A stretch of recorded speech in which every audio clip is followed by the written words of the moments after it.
हमने शहर को दी एक नई पहचान, हम हैं सिंघानिया बिल्डकॉन।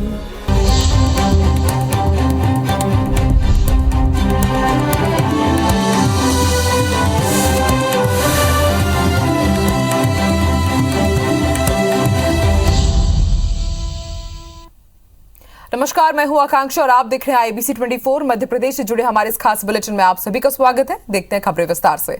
मध्य प्रदेश में साल 2023 में होने वाले चुनाव से पहले बीजेपी अब अपने विधायकों को कसौटी पर परखने जा रही है। चुनाव से पहले बीजेपी विधायकों के रिपोर्ट कार्ड और जनता के बीच उनके कामकाज को लेकर के आकलन किया जाएगा। इसके लिए बीजेपी बाकायदा कार्यकर्ताओं से फीडबैक लेने से लेकर सर्वे तक कराने जा रही है। माना जा रहा है कि सर्वे के आधार पर कमजोर परफॉर्मेंस वाले विधायकों को बीजेपी काम सुधारने का एक आखिरी मौका देना चाहती है, ताकि चुनाव से पहले जनता की नाराजगी दूर की जा सके और विधायकों के इमेज बिल्डअप भी की जा सके।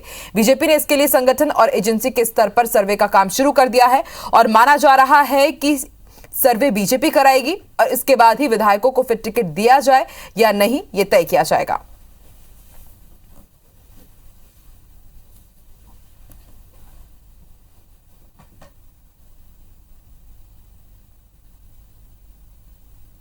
भारतीय जनता पार्टी में चाहे कार्यकर्ता जनप्रतिनिधि हो या पदाधिकारी, समय समय पर मूल्यांकन और आने वाली जिम्मेदारी की दृष्टि से आकलन होता रहता है। अब बाकी सर्वे होगा कि नहीं, उनका मूल्यांकन किस प्रकार से होगा, ये नेतृत्व के अधिकार क्षेत्र का विषय है। भारतीय जनता पार्टी इसलिए और पहले सर्वे करा रही है ताकि उनकी स्थिति का आकलन हो जाए, एंटी इनकम्बेंसी किन किन विधायकों को प्रभावित कर रही है उसकी जानकारी हो सके, ताकि दूसरे दलों में सेध लगाने का प्रयास किया जा सके। यूपी चुनाव को लेकर घमासान तेज हो गया है। इस बीच मध्य प्रदेश के पूर्व मुख्यमंत्री कमलनाथ ने बड़ा बयान दिया है। कमलनाथ ने यूपी चुनाव को लेकर कहा है कि कांग्रेस का कुछ भी हो, लेकिन यह तय है कि उत्तर प्रदेश में इस बार बीजेपी नहीं आने वाली। बता दें कि कमलनाथ कांग्रेस अध्यक्ष सोनिया गांधी के साथ लगातार उत्तर प्रदेश और पंजाब चुनाव की रणनीति बना रहे हैं। कमलनाथ उत्तर प्रदेश चुनाव के लिए कांग्रेस के स्टार प्रचारक भी हैं।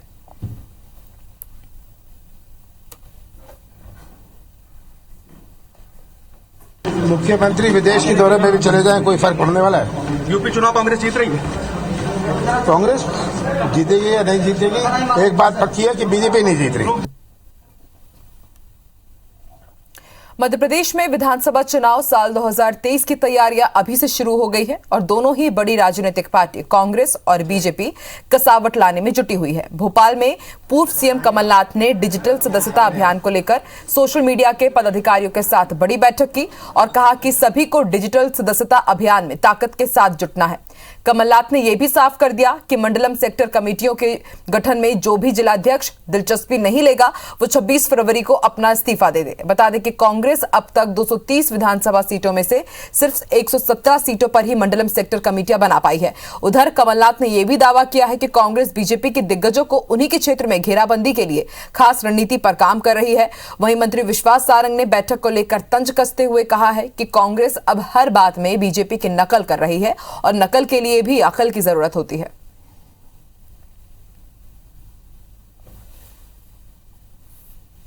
हमने अभी बैठक करी है जो बारी है, क्योंकि अब चुनाव 19 महीने दूर है और हमें अपने संगठन में मजबूत संगठन बनाना है कि हमारा मुकाबला बीजेपी के संगठन से है। और मुझे पूरा विश्वास है कि आम जनता की जो भावनाएं हैं, ये भावनाएं हमारा संगठन इसे उजागर कर पाए। आईटी की बात हो, कंप्यूटर की बात हो, मोबाइल की बात हो, सोशल मीडिया की बात हो, इसको संचालित तो व्यक्ति ही करता है। यदि संगठन नहीं होगा, आपके साथ जनता नहीं होगी, तो फिर केवल मोबाइल से काम नहीं चलेगा। नकल के लिए अकल की जरूरत होती है। केन बेतवा लिंक परियोजना को केंद्र से बजट मिलने पर छतरपुर में नागरिक सम्मान समारोह का आयोजन हुआ। इस दौरान पूर्व सीएम उमा भारती भी मौजूद रही, लेकिन उन्होंने सम्मान नहीं कराया और लोगों के बीच आम नागरिक की तरह बैठ गई। इस दौरान मीडिया से बात करते हुए उमा भारती ने कहा कि सिंचाई और रोजगार की व्यवस्था नहीं होने से मजदूर पलायन कर रहे हैं। बुंदेलखंड से मध्य प्रदेश और उत्तर प्रदेश के 10-12 लाख लोग मजदूरी के लिए हर साल पलायन करते हैं। उम्मीद है कि ये परियोजना कुछ हद तक मजदूरों का पलायन रोकेगी। वहीं मीडिया के पूछे गए सवाल की एमपी में 15 साल से बीजेपी की सरकार है, आपकी सरकार में बुंदेलखंड कितना बदला, उस पर उमा भारती बोलने से बचती हुई नजर आई और प्रश्न का कोई जवाब नहीं दिया।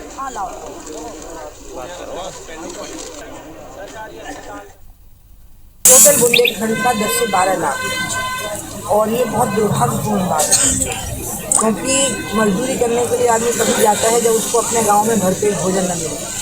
तो अब मुझे लग रहा है कि ये 2 योजनाओं के बाद में वो स्थिति बदलेगी। बजट से पहले राज्य सरकार को लग रहा है कि किसानों की आय दोगुनी करने का मुद्दा गरमा सकता है, इसलिए सरकार ने अभी से किसानों के सुझाव पर बजट बनाने का काम शुरू कर दिया है। इसकी शुरुआत रविवार को ग्वालियर से हुई। किसानों के लिए सरकार ने बड़े ऐलान किए हैं। मंत्री भारत सिंह कुशवाहा ने ग्वालियर चंबल संभाग के भिंड, मुरैना, ग्वालियर और दतिया के किसानों को आमंत्रित किया और उनके सुझाव मांगे। किसानों ने अपनी समस्याएं बताई और सुझाव दिए। किसानों ने दिन में बिजली कटौती को एक बड़ी समस्या बताया और सुझाव दिया कि कम से कम 8 घंटे की बिजली एक निश्चित समय पर मिलनी चाहिए। सुझाव के आधार पर प्रदेश सरकार मार्च में पेश होने वाले बजट पर फोकस कर रही है।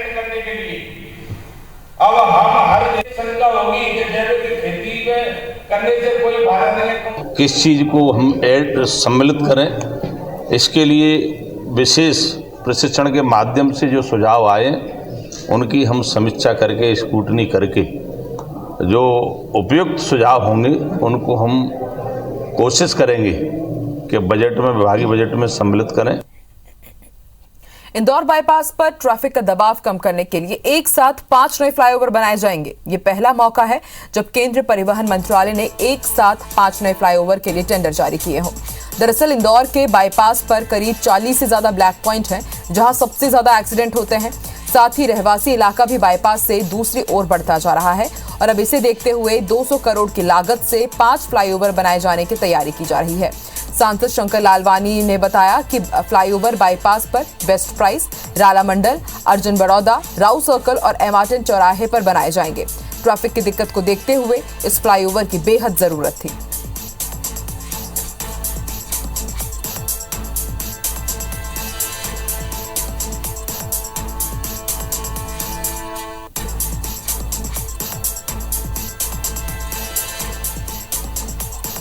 इंदौर बाईपास पर ट्रैफिक का दबाव कम करने के लिए एक साथ 5 नए फ्लाईओवर बनाए जाने की योजना आई है और ऐसा कहा जा रहा है कि पहला मौका है जब केंद्रीय परिवहन मंत्रालय ने एक साथ 5 नए फ्लाईओवर के लिए टेंडर जारी कर दिए हैं। बताया जा रहा है कि इंदौर के बाईपास पर करीब 40 से ज्यादा ऐसे ब्लैक पॉइंट हैं जहां सबसे ज्यादा एक्सीडेंट होते हैं और जो रहवासी एरिया है वो भी बाईपास से दूसरी ओर बढ़ रहा है और ऐसे में फ्लाईओवर का काम किया जाएगा जो कि 200 करोड़ की लागत से बताया जा रहा है। सांसद शंकर लालवानी ने बताया है कि फ्लाईओवर बाईपास पर बेस्ट प्राइस, राला मंडल, अर्जुन बड़ौदा, राउ सर्कल और इसके साथ एमार्टन चौराहे पर बनाए जाएंगे। ट्रैफिक की दिक्कत भी इस फ्लाईओवर के साथ खत्म हो जाएगी।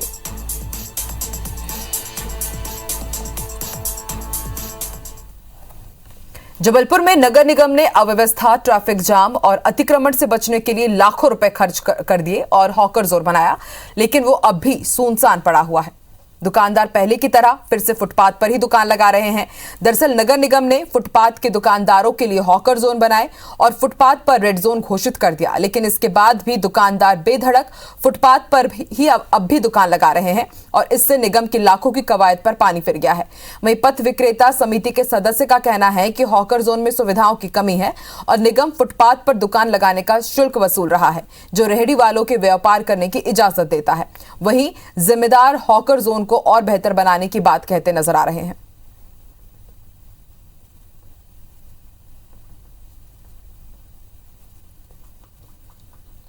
भी निगम प्रशासन के जो कमिश्नर थे उनसे मैंने बोला, उनसे आग्रह किया था कि साहब जितने भी हॉकर जोन खाली पड़े हैं उनको प्रॉपर पर्याप्त व्यवस्थाएं कर जाएं, शेड बनाए जाएं, लाइट की व्यवस्था हो, वहाँ पर जो हमारे पथ विक्रेता भाई बहन हैं वो उनके लिए सुलभ की व्यवस्था हो तो शहर जो रोडों पे हमारे भाई व्यापार कर रहे हैं उनको उठा के हम वहाँ व्यवस्थित कर दें।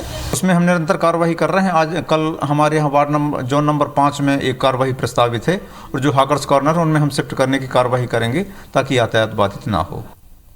और आइए अब देखते हैं अब तक की बिग न्यूज। पंजाब में 117 विधानसभा सीटों पर दोपहर 5 बजे तक 64% मतदान हुआ है। पंजाब विधानसभा की 117 सीटों पर कुल 1304 प्रत्याशियों के भाग्य का फैसला होगा, जिनमें 93 महिला प्रत्याशी भी शामिल हैं। पंजाब में इस बार राजनीतिक इकाई संयुक्त समाज मोर्चा के बीच बहुकोणीय मुकाबला है।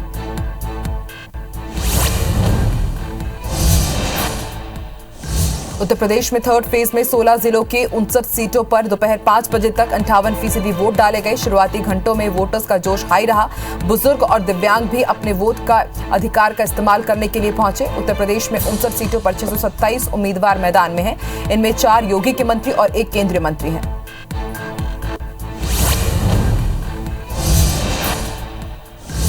प्रधानमंत्री नरेंद्र मोदी ने और चौथे चरण के लिए जनता को संबोधित किया। इस दौरान उन्होंने कहा कि जिस सीट को ये लोग सबसे सुरक्षित मानकर बैठे थे वो भी हाथ से निकल रही है। जिस पिता को मन से धक्के देकर हटाया गया था, जिसे अपमानित करके पार्टी पर कब्जा जमाया गया था, उसी से गुहार लगानी पड़ी कि मेरी सीट बचाइए।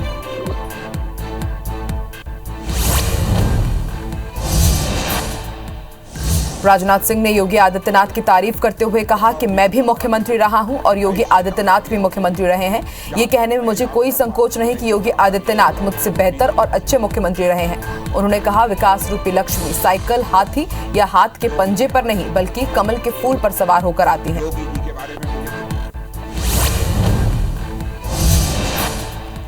उत्तर प्रदेश के सीएम योगी आदित्यनाथ समाजवादी पार्टी पर हमला बोलते हुए कहते हुए नजर आए कि उत्तर प्रदेश में पहले सिर्फ सैफई महोत्सव होता था। उस महोत्सव में ना रंग था, ना राग था, ना भाव था और ना भाषा। आज उत्तर प्रदेश में महोत्सव का मतलब अयोध्या में दीपोत्सव, मथुरा वृंदावन में रंगोत्सव और काशी में देव दीपावली का उत्सव।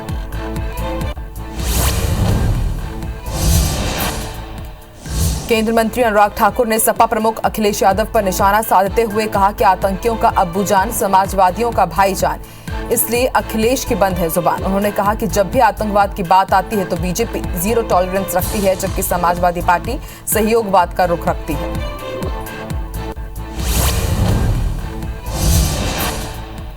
उत्तर प्रदेश के अयोध्या में जनता को संबोधित करते हुए अखिलेश यादव ने कहा कि जो लोग कह रहे थे कि गर्मी निकाल देंगे, पहले चरण के मतदान के बाद भाजपा के नेता और कार्यकर्ता ठंडे पड़ गए हैं। दूसरे चरण के बाद वो शून्य पड़ गए हैं और तीसरे चरण के बाद वो शून्य हो जाएंगे।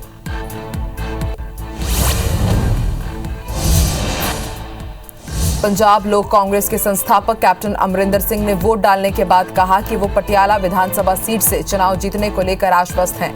कांग्रेस पर निशाना साधते हुए उन्होंने कहा कि मुझे लगता है कि हम चुनाव जीतेंगे। कांग्रेस के लोग एक अलग दुनिया में रहते हैं और पंजाब में उनका सफाया हो जाएगा।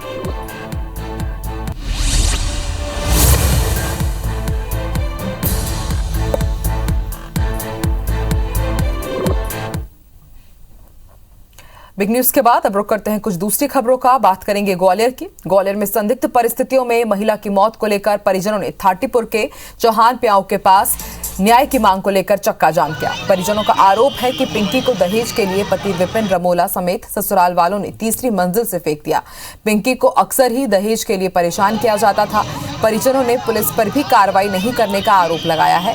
फिलहाल थाटीपुर पुलिस ने मामला दर्ज कर परिवार के सदस्यों को भरोसा दिलाया है कि पोस्टमार्टम रिपोर्ट आने के बाद और उनके बयान के आधार पर दहेज लोभी ससुराल वालों के खिलाफ सख्त कार्रवाई की जाएगी। बता दें कि पिंकी को घायल हालत में इलाज के लिए भर्ती कराया गया था, जहां उसकी मौत हो गई।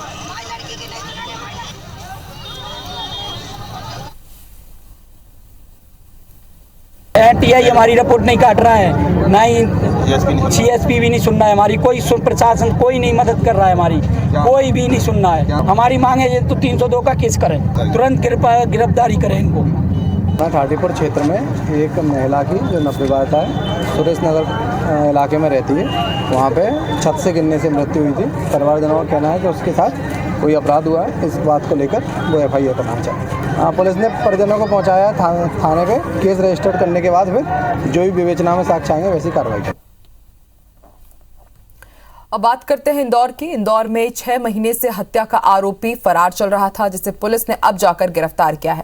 दरअसल आरोपी अपने पिता के अंतिम संस्कार में भेष बदलकर शामिल होने के लिए आया था, जिसकी सूचना पुलिस को मिली। मौके पर पहुंची पुलिस ने आरोपी अंकित यादव को गिरफ्तार कर लिया है। आपको बता दें, आरोपी ने 6 महीने पहले अपने ही चचेरे भाई की चाकू मारकर हत्या कर दी थी, जिसके बाद से ही वो फरार चल रहा था। उस पर 20 से ज्यादा मामले दर्ज हैं। पुलिस ने आरोपी पर 10,000 रुपए का इनाम भी घोषित किया था।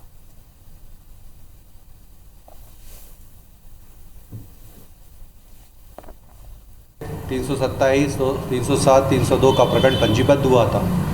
भोला पे पूर्व में भी प्रकरण पंजीबद्ध हुए हैं, कई इसके लिस्टेड अपराध रहे हैं। पुलिस लगातार इसके पीछे थी और ये बड़ी सफलता प्राप्त हुई है। इसको कल रात को हम इसको राउंड अप कर पाए। दमोह में नाबालिग के साथ हैवानियत का मामला सामने आया है। आरोपियों ने पहले नाबालिग का अपहरण किया, फिर गैंगरेप किया और फिर नाबालिग की नाक काट दी। इतना ही नहीं, आरोपियों ने परिजनों को धमकी भी दी थी कि अगर पुलिस को बताया तो अंजाम भुगतने के लिए तैयार रहना, जिसकी वजह से एक दिन तक परिजन मामले को दबाए बैठे। लेकिन नाबालिग दर्द से कराह रही थी, इसलिए परिजन नाबालिग को लेकर थाना पहुंचे। पुलिस ने नाबालिग को जिला अस्पताल में इलाज के लिए भर्ती कराया है। पुलिस ने पॉस्को एक्ट और गैंगरेप के साथ ही विभिन्न धाराओं में मामला दर्ज कर लिया है। एक आरोपी को गिरफ्तार भी कर लिया गया है, जबकि अन्य आरोपियों की तलाश जारी है। लेकिन इस समय जिले में कुंडलपुर में महोत्सव चल रहा है और प्रशासन के आला अधिकारी जिले में मौजूद हैं और सुरक्षा के चाक चौबंद व्यवस्था होने का दावा भी कर रहे हैं। ऐसे में इस वारदात ने पुलिस के दावों की पोल खोल दी है।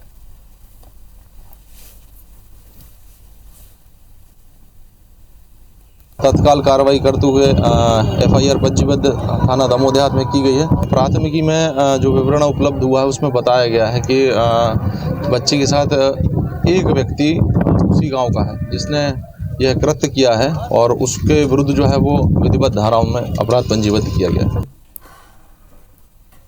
ग्वालियर के एबीवी ट्रिपल आईटीएम से एमटेक कर चुकी छात्रा से दुष्कर्म का मामला सामने आया है। आरोप है कि वारदात को तत्कालीन सिक्योरिटी ऑफिसर ने नौकरी का झांसा देकर अंजाम दिया है। यही नहीं, तत्कालीन डायरेक्टर पर धोखाधड़ी करने का भी आरोप है। छात्रा का आरोप है कि इन लोगों ने संस्थान में ही नौकरी दिलाने के नाम पर उसकी डिग्री भी रख ली और 3,60,000 रुपए भी हड़प लिए। पुलिस ने छात्रा की शिकायत पर मामला दर्ज कर सिक्योरिटी ऑफिसर दिनेश कुमार को हिरासत में ले लिया है। वो 3 महीने पहले ही रिटायर हुए हैं। मामले के दूसरे आरोपी संस्थान के डायरेक्टर रहे एसजी देशमुख वर्तमान में आईआईटी दिल्ली में प्रोफेसर हैं। पुलिस के मुताबिक दुष्कर्म और ब्लैकमेलिंग की शिकार छात्रा ने साल 2015 में संस्थान से एमटेक किया था।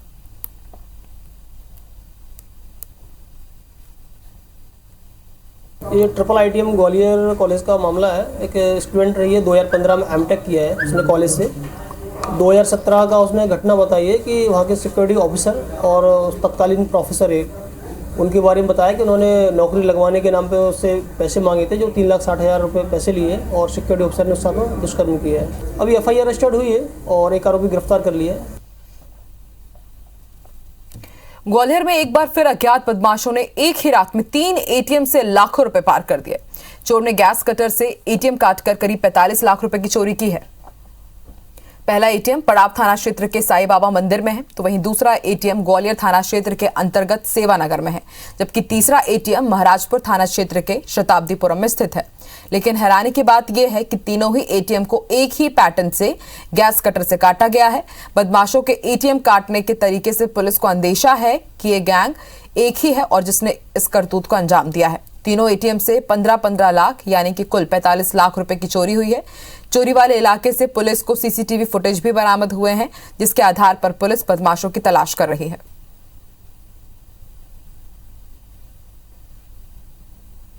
तीन घटनाएं हुई हैं एटीएम की चोरी की, जिसमें कि एटीएम को काटा गया है गैस कटर से और उसके बाद जो भी उसके जो बॉक्स रहते हैं उसमें सिर्फ ट्रे टाइप की है, वो ट्रे भी गायब है जैसे पैसा रखा रहता है। तो ये 2 SBI के, एक सेंट्रल बैंक का, सेंट्रल इंडिया का बैंक की जो एटीएम की चोरी हुई है। खबर देपालपुर से, जहां कुछ दिन पहले गैस कटर के जरिए एटीएम लूटने की कोशिश करने वाले आरोपी पुलिस के हत्थे चढ़ गए। एटीएम मशीन काटते वक्त मशीन में आग लग गई थी, जिसमें 8 लाख रुपए जलकर खाक हो गए थे, वहीं 10 लाख रुपए बच गए थे। पुलिस ने इस मामले में अंतर्राज्यीय गिरोह के 3 सदस्यों को गिरफ्तार किया है। पूछताछ में गिरोह ने देश के अन्य राज्यों में भी एटीएम कटिंग करते हुए वारदातों को अंजाम देने का खुलासा किया है। वहीं पुलिस के मुताबिक आरोपी फर्जी नंबर प्लेट लगाकर घटना को अंजाम देते थे। घटना की जांच के दौरान पुलिस ने कई सीसीटीवी फुटेज भी खंगाले, जिसमें आरोपियों की गाड़ी राजस्थान की ओर जाती दिखी। उसके बाद धर्मकुंज कॉलोनी के पास लगे एटीएम के पास जब पुलिस पहुंची तो 3 लड़के संदिग्ध अवस्था में दिखाई दिए, जो पुलिस को देखकर भाग रहे थे। उनको पकड़ा गया, उनसे पूछताछ की गई तो वो पलवल हरियाणा के रहने वाले निकले। पूछताछ में उन्होंने अपने पुराने वारदातों को कबूल कर लिया है। तो दीपालपुर में एटीएम लूटने वाले गिरोह का खुलासा किया गया है। 13 फरवरी की रात इस वारदात को अंजाम दिया गया था, जब एटीएम से गैस कटर के जरिए पैसे निकाले जा रहे थे। उस दौरान करीब 8 लाख रुपए आग में जलकर खाक हो गए थे। हालांकि 10 लाख रुपए बच गए थे और लगातार पुलिस इन आरोपियों की तलाश कर रही थी। उसके बाद पुलिस ने सीसीटीवी फुटेज के आधार पर इनकी तलाशी ली। 3 लड़के संदिग्ध अवस्था में मिले। पुलिस ने कड़ाई से उनसे पूछताछ की तो उन्होंने अपने वारदात को करना कबूल किया है। इसके साथ ही इन आरोपियों ने यह भी खुलासा किया है कि देश के दूसरे राज्यों में भी उन्होंने इस तरह की वारदात को अंजाम दिया है। और इसी के साथ इस बुलेटिन में फिलहाल इतना ही। आप देखते रहिए IBC 24। नमस्कार।